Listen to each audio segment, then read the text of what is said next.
الله وبركاته. الحمد لله نحمده ونصلي على رسوله الكريم. أما بعد فقد قال الله تعالى في كلامه المجيد والفرقان الحميد: أعوذ بالله من الشيطان الرجيم. إن الله وملائكته يصلون على النبي يا أيها الذين آمنوا صلوا عليه وسلموا تسليما. اللهم صل على سيدنا مولانا محمد وعلى آل سيدنا مولانا محمد. قال الله تعالى في كلامه المجيد والفرقان الحميد: بسم الله الرحمن الرحيم. ألا إن أولياء الله لا خوف عليهم ولا هم يحزنون الذين آمنوا وكانوا يتقون لهم البشرى في الحياة الدنيا وفي الآخرة لا تبديل لكلمات الله ذلك هو الفوز العظيم. صدق الله العظيم. মহাসম্মানীয় আজকের জুমার সমস্ত মুসল্লিবৃন্দ, আমরা সর্বাগ্যে সর্বপ্রথম আল্লাহ পাক সুবহানাহু ওয়া তাআলার দরবারে লাখ কোটি শুকর আদায় করি যে মহান রব্বুল আলামিন আমাদের সকলকে দুনিয়ার সমস্ত সমস্যার সমাধান করে তার পবিত্র স্থানে একত্রিত করেছেন, আসার তৌফিক দিয়েছেন। প্রাণ ভরে সেই মাহবুবের দরবারে, মুনিবের দরবারে সেজদা করে মস্তকে শুকরিয়া জ্ঞাপন করি। সকলে উচ্চ আওয়াজে বলি আলহামদুলিল্লাহ। তারই পরে মরুদুলাল মরুভাস্কর মা আমিনার লাল জগৎগুরু বিশ্ব নবী আশরাফুল আম্বিয়া সাইয়্যিদুল মুরসালিন রাহমাতাল লিল আলামিন জনাব মুহাম্মদ রাসূলুল্লাহ সাল্লাল্লাহু আলাইহি ওয়াসাল্লাম তার উপর লাখ কোটি দরুদ ও সালাম। আমরা একবার বলি সাল্লাল্লাহু আলাইহি ওয়াসাল্লাম। পবিত্র জমাদিউস সানির দ্বিতীয় জুমা, কোরআনে কারীম থেকে 3টা আয়াত তেলাওয়াত করেছি। সূরা ইউনূসের 62, 63, 64 নম্বর আয়াত। কয়েক জুমা ধরে এই বায়াত চলছে আলহামদুলিল্লাহ। আর দুটো জুমা আছে, তারপরে মাস আসছে মেরাজের মাস, এর পরের মাস মেরাজের মাস। সুতরাং সেই মাসটা শুধু মেরাজ সম্পর্কে আলোচনা হবে। সেই মাস এবং মায়ে শাবানের কিছু জুমা মেরাজ সম্পর্কে আলোচনা হবে ইনশাআল্লাহ। যেহেতু মেরাজের আলোচনা এক বছর করলে শেষ করা সম্ভব নয়, 27 বছর লেগেছে মেরাজ শেষ হতে। একবার জোরে বলুন সুবহানাল্লাহ। শরিয়াতে সামান্য সময় সংকলিত হয়েছে। আল্লাহ বলেন লাইলাম মিনাল মসজিদিল হারাম ইলাল মসজিদিল আকসা। লাইলাম রাতের একটি অংশে মেরাজ সংকলিত হয়েছে। হাকিকতে বলা হয়েছে 27 বছর সময় লেগেছে। 27 বছর, 2-1 বছরের কাজ নয়। সুতরাং এই সময়টা, এই 27 বছরের সময়টা আলোচনা করতে গেলে কি একটা জমা শেষ করা সম্ভব? 1 বছর যদি আলোচনা করা হয় তবু শেষ করা সম্ভব নয়। যেহেতু বিশ্ব নবী সাল্লাল্লাহু আলাইহি ওয়াসাল্লামের আলোচনা মানুষ কোনদিন শেষ করতে পারবে না, সারা জীবন ওয়াজ করলেও মানুষ শেষ করতে পারবে না। কারণ বিশ্ব নবী সাল্লাল্লাহু আলাইহি ওয়াসাল্লামের ঘটনা আমার আল্লাহ ঘটিয়েছেন। একবার জোরে বলুন সুবহানাল্লাহ। আল্লাহ ঘটিয়েছেন সবকিছু।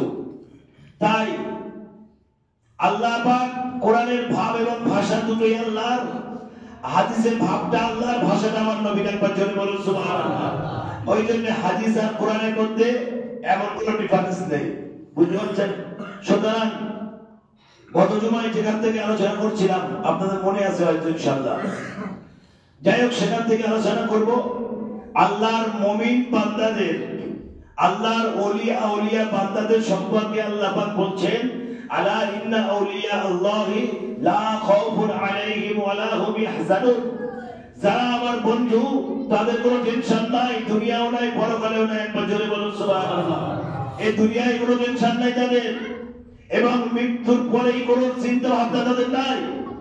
তারা আমার বন্ধু। আল্লাহ বলছে তারা আমার বন্ধু। আল্লাহর বন্ধু হওয়াটা স্বাভাবিক, কোনো কঠিন ব্যাপার না, বিরাট ব্যাপার নয়। শুধু একটু পরেশ করলে হয়ে যাবে আলহামদুলিল্লাহ। শুধু একটু পরেশ করা। কেমন? আমি ফোনে কথা বলছি, আমি 80 বলতেছি কষ্ট করি আছে। চিন্তা করেন কত বড় মিথ্যা কথা। এই মোবাইলের মাধ্যমে কত বড় মিথ্যার আশ্রয় নিচ্ছে মানুষ। এইগুলো বর্জন করা, সদা সর্বদা সত্য কথা বলা,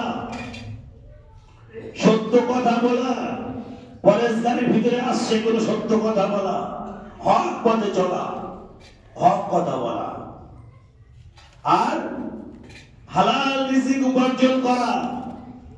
হালাল রিজিক উপার্জন করো, হালাল রিজিক তুমি খাওয়া দাওয়া করো, হালাল রিজিক খাও। হালাল রিজিক যদি তুমি খাও, তোমার ইবাদতে মন বসে যাবে, ইবাদত থেকে কেউ ঘোরাতে পারবে না। ওই নামাজ পড়ার সময় আসি, মসজিদে আসি, আর মনটা কেমন বসে যায়, যে বাইরে যায় সব ভুলে যায়। তার মানে তোমার খাদ্যটা হালাল নয়। খাদ্য হালাল করো। খাদ্যটা যদি হালাল খাও, তোমার ইবাদত কবুল হবে আল্লাহর দরবারে, তোমার সবকিছু কবুল হবে। ভাই, বলা আর খাওয়া, এই দুটো জিনিস যদি কোনো মানুষ নিজের জীবনের সাথে বাস্তবায়িত করতে পারে, বলা আর খাওয়া দুটো জিনিস যদি বাস্তবায়িত করতে পারে, সে আল্লাহর ওলি হয়ে যেতে পারে, কোনো সমস্যা নাই। কথা বলা আর খাওয়া দাওয়া দুটো জিনিস খুব মারাত্মক জিনিস। বর্তমান সময়ে এই দুটো জিনিস কন্ট্রোল করা কোনো মানুষের দ্বারা সম্ভব নয়। মিথ্যে কথা মানুষ প্রায় মানুষ বলছে, মিথ্যা প্রতি সেকেন্ডে আশ্রয় নিচ্ছে। ব্যবসায়ীরা ব্যবসার জন্য মিথ্যা কথা বলছে, যে মানুষ যে কাজ করে সেই কাজে সে মিথ্যা আশ্রয় নিচ্ছে। এই মিথ্যা গুলো বর্জন করা, এগুলো থেকে হেফাজত করুন আল্লাহ আমাদের। আমরা বলি আল্লাহুম্মা আমিন। গত জুমায় যেখান থেকে আলোচনা করছিলাম, শেখ ফরিদ রহমাতুল্লাহ আলাইহি পীর সাহেবের হাতে বায়াত হয়ে ডাকাতের কাছে এসে পৌঁছেছে। ডাকাত আল্লাহর কাছের নিচে বসে আল্লাহর ইবাদত করছে। কোনদিন সেই গাছের উপর দিকে তাকায়নি, কোনদিন গাছের উপরের দিকে তাকায়নি, কারণ সে জানে যদি আমি উপরের দিকে তাকাই আর দেখি এখনো গাছে কোনো ফল ফুল পাতা কিচ্ছু জন্মায়নি, তাহলে আমার আল্লাহর উপর থেকে ভরসা আমার কমে যাবে।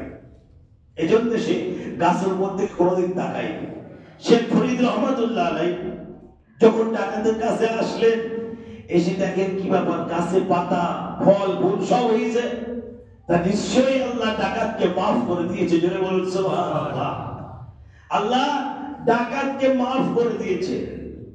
আচ্ছা, আল্লাহ মাফ করতে ভালোবাসে। কিছু বান্দা আছে, কিছু মানুষ আছে যারা অন্যায় করলে মাফ করে না। আল্লাহ বলছে, বান্দা, আমি আল্লাহ যদি মাফ করতে পারি, তুমি মাফ করবে না কেন? আমি আল্লাহ গফুরুর রহিম, রহমানুর রহিম।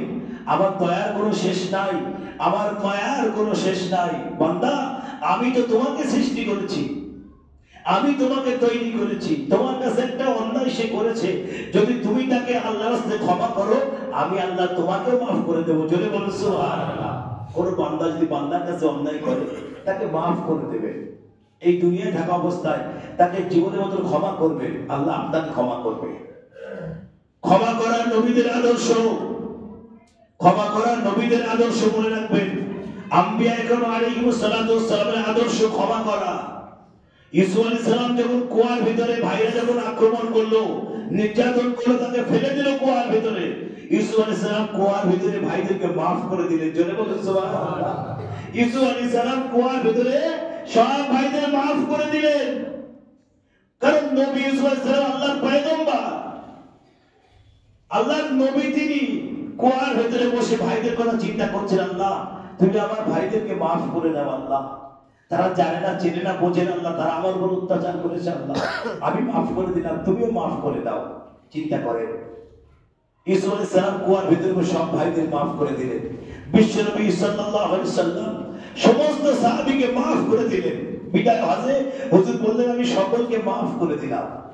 তাহলে ক্ষমা করা নবীদের আদর্শ, ক্ষমাটা নবীদের আদর্শ মনে রাখবেন। যদি কোনো মানুষ আপনার কাছে অন্যায় করে, তাকে আপনারা আল্লাহর রাস্তায় ক্ষমা করে দেবেন, আল্লাহ আপনাকে ক্ষমা করবে।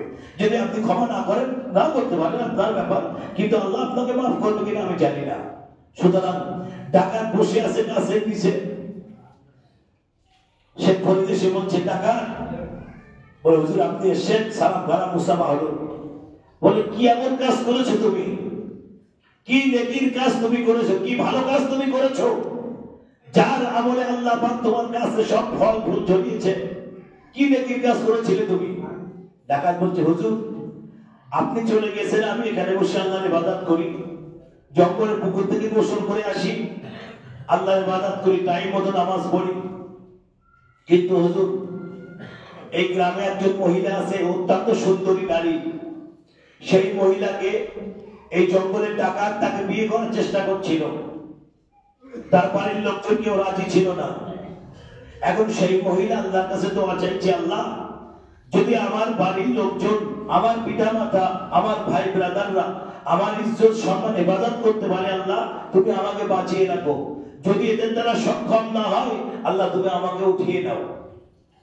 মহিলাটা আল্লাহ নেককার বান্দী ছিলেন, আল্লাহ ওয়ালি ছিলেন।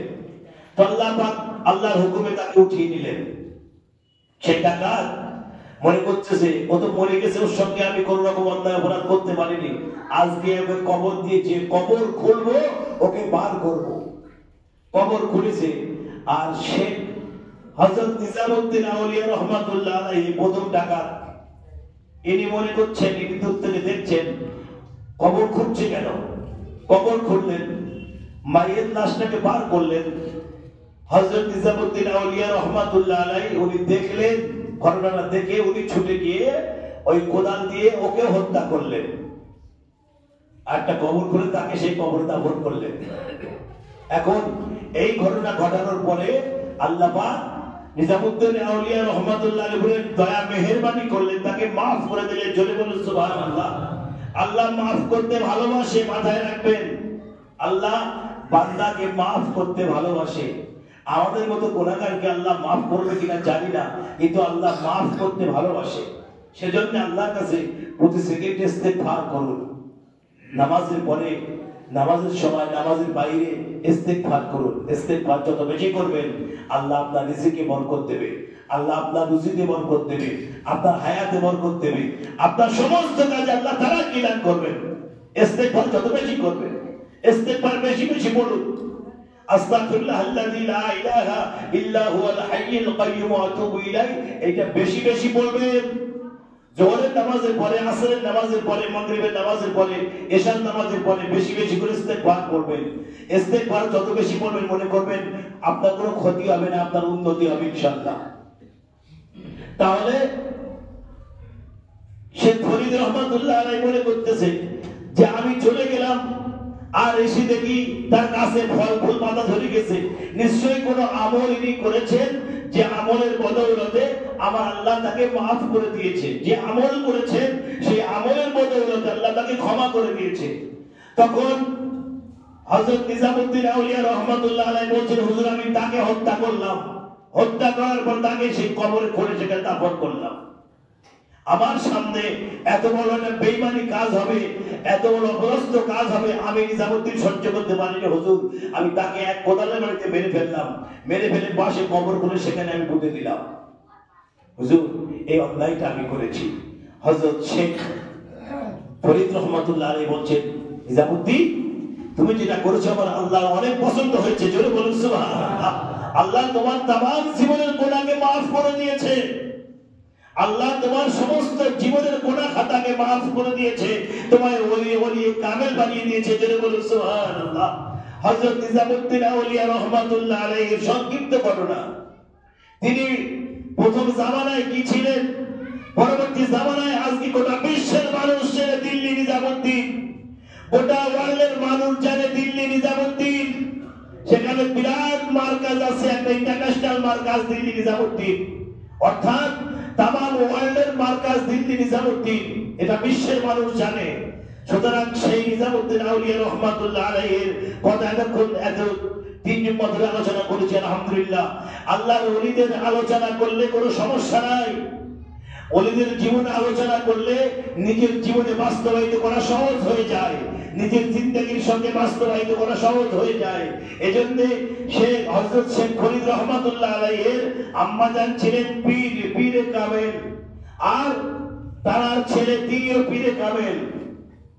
বাইজিদ বাস্তামি রহমাতুল্লাহ আলাইহি তার আম্মাজান ছিলেন পীরে কামেল, তিনিও আল্লাহর ওলি। কারণ সন্তান পীর হতে গেলে বাপ মাকে আগে দেখতে হয়। ছেলে ইঞ্জিনিয়ার, তার বাপ মাকে আপনি আগে দেখেন, তার বাপ মাকে ফলো করেন। তার বাপ মা নিশ্চয়ই কোনো সরকারি চাকরিজীবী করে, তবে তার ছেলে ইঞ্জিনিয়ার হয়েছে, এমনি হয়নি। মনে রাখবেন, ছেলে পীর এমনি হয়নি, তার পিছনে কোনো অবদান আছে তার পিতা মাতার। না থাকলে ছেলে এমনি ইমানদার হয় না, এমনি আল্লাহ আল্লাহ আল্লাহ এমনি হয় না, তার পিতা মাতার বিরাট অবদান তার পিছনে আছে। এটা মনে রাখবেন যে ছেলে কিছু হয়েছে তার পিতা মাতার দৌলতে, পিতা মাতার দোয়ায়, তাদের খিদমতে তার ছেলে বড় হয়েছে। তার পিতা মাতা কেমন ছিল এটা ভাবা বিশেষ দরকার। বড় পীর সাহেবের আব্বাজান কি ছিলেন? মুসা জানকি রহমাতুল্লাহ আলাইহি, তিনি আল্লাহর ওলি ছিলেন, তার মাতাও আল্লাহর ওলি ছিলেন। এমনি বড় পীর সাহেব দুনিয়ার জমিনে আগমন করে নাই, এটা মনে রাখবেন। সুতরাং সন্তানকে মানুষ করার আগে পিতামাতার অনেক কাজ করতে হয়, অনেক খিদমত করতে হয়, অনেক ত্যাগ স্বীকার করতে হয়। সেগুলো যারা করে তাদের সন্তানটা একটা লাইনে চলে যায়, আলহামদুলিল্লাহ। যদি কেউ হাফেজে কোরআন বানাতে চায়, তার পিতামাতাকে আগে দেখে তারা কি, তারা যদি সেই লাইনে থাকে তবে হওয়া সম্ভব। যদি তারা জীবনে নামাজ পড়ে না, তার পিতামাতা কিভাবে তার সন্তান হাফেজে কোরআন হবে? এটা ভাবার বিষয়। তাহলে একটা হাফিজে কোরআন বানাবে, তার পিছনে আপনার অবদান, ওস্তাদের অবদান থাকবে, বা পিতা মাতার অবদান থাকবে। পিতা মাতার দোয়ায় আল্লাহর কাছে দোয়া করবে, আল্লাহ আমার সন্তানকে হাফিজে কোরআন বানিয়ে দাও। আল্লাহ আল্লাহ পিতা মাতার দোয়া কোনোদিন ফেরত দেন না, পিতা মাতার দোয়া আল্লাহ ফেরত দেন না, তাদের দোয়া আল্লাহ কবুল করেন। তখনই আল্লাহ তার আল্লাহর মেহেরবানিতে তার সন্তান হাফিজে কোরআন তৈরি হয়, এমনি এমনি হয় না। তার মেহনত, তার জীবনের সমস্ত সম্পদ থেকে খরচ করছে আল্লাহর কোরআনের জন্য, এবং প্রাণ চেষ্টা করছে। আল্লাহ বলছে ওয়ালাকাদ ইয়াসসারনাল কোরআনা লিযিকরি ফাহাল মিন মুদ্দাকির, কে আছে দুনিয়ার মানুষেরা আমার কোরআন মুখস্থ করবে, আমি আল্লাহ তার জন্য সহজ করে দিয়েছি। জোরে বলো সুবহানাল্লাহ। আমার কোরআন কে মুখস্থ করবে? মুখস্থ করো, আমি আল্লাহ তোমার জন্য সহজ করে দিয়েছি। ইনসানের জন্য আমার কোরআনকে আমি সহজ করেছি। আমার কোরআন আমি নাযিল করব, অনেকের কাছে আমি আবেদন করেছিলাম, পাহাড়ের কাছে আবেদন করলাম, জমিনের কাছে আবেদন করলাম, কেউ আমার কথা অস্বীকার করলো, কেউ আমার কথা রাজি হলো না। আমি লাস্টে ইনসানের উপর কোরআন অবতীর্ণ করলাম, ইনসান সেটা মেনে নিল, আলহামদুলিল্লাহ। এবং ইনসান সেটাকে সুন্দরভাবে পাঠও করছে। ইনসান কিয়ামত পর্যন্ত তেলাওয়াত করবে এই কোরআনে কারীম। আল্লাহ আমাদের সকলকে শোনা এবং বোঝার চাইতে বেশি বেশি আমল করা তৌফিক দিন, আমরা বলি আল্লাহুম্মা আমিন। নামাজের শেষে সবার সাথে আছে, সবাই বসবেন। আর